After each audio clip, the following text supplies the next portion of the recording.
see that. Okay, good. How is everybody doing? I hope everybody is doing great. Personally, as you can probably tell, I'm doing really good. Only thing, I am on my period, and so I'm craving a lot of stuff, as some of you probably experience also.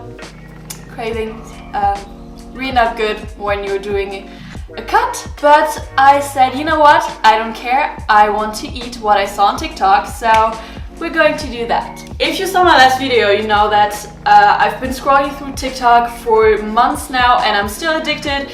It's not something I'm proud of, but it is what is going on, so it is what it is.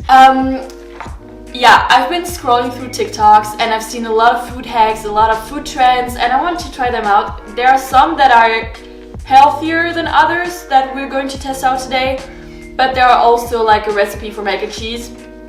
So, you know, we have a little bit of everything, so let's get straight into it. So the first one we're going to try is actually something with yogurt. I'm going to use skyr because there's more protein in it. What you're going to do is spread it around on a paper, on a sheet of parchment paper, and then put some fruits on top of it and let it sit in the freezer for 2 hours. So I'm going to mix it with some hemp powder, put some chia seed and some fruits on top because I want to set my macros.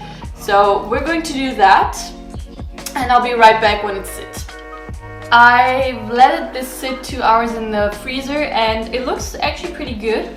I put it on a little plate, as you guys can see, and we're just going to try it out and see if it's worth the hype or not. So let's go.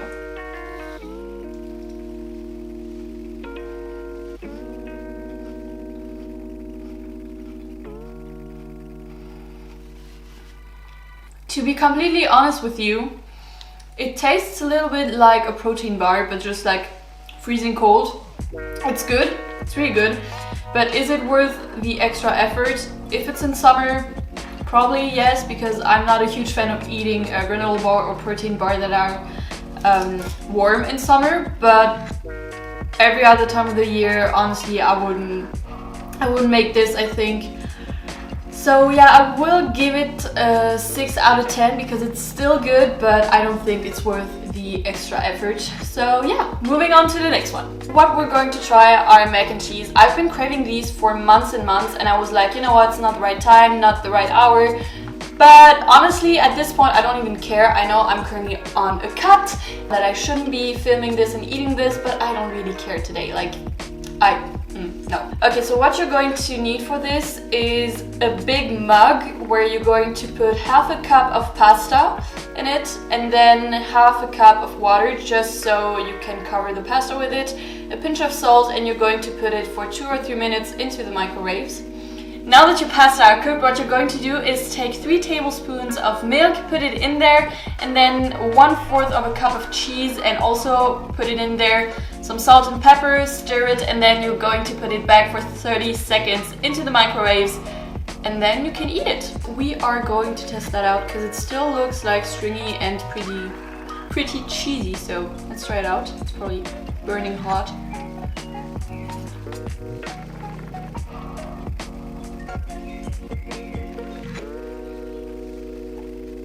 Wow. I'll be right back. Okay, what I can say about this one, I will definitely make it again. It's so good.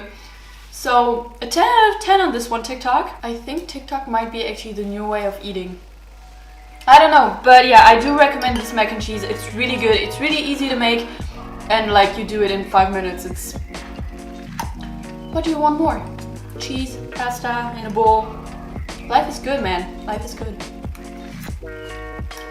I just got done with my mac and cheese and now I want something for dessert. If you know me, you know that I love cookie and I love eating raw cookie dough. Even though when you're doing a vegan version you can get sick, it doesn't really matter. I want to make a healthier version, and apparently you can do that by using chickpeas. So we're going to try that out and we'll see how it goes. So once you have your chickpeas, what you're going to do is rinse them, put them in the blender, and then add 3 tablespoons of almond flour, 1/4 cup of peanut butter, 2 tablespoons of vanilla, and 2 tablespoons of maple syrup. And then you're just going to blend everything and see how it goes.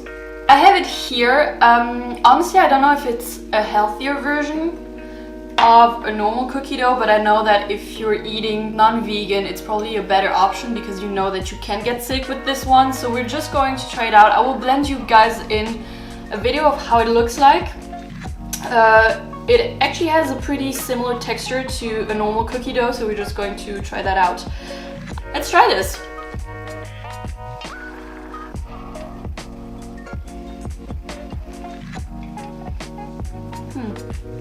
Okay, I will say this, you can slightly taste the chickpeas, but I feel like the chocolate is pretty much covering everything up.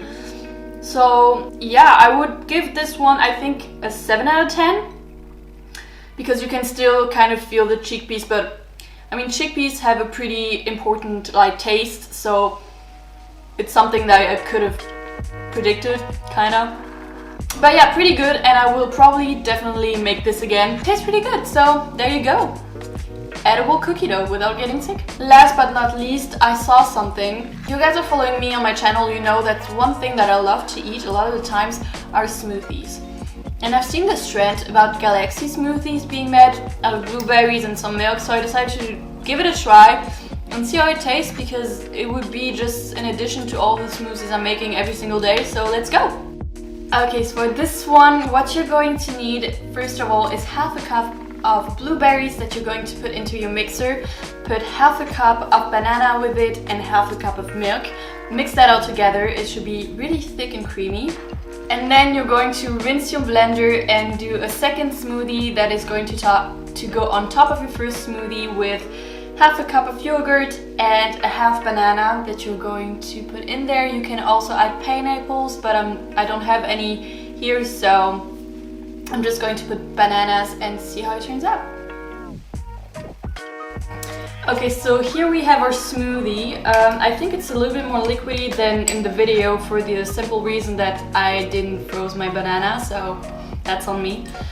Yeah, we're just going to try that out and see.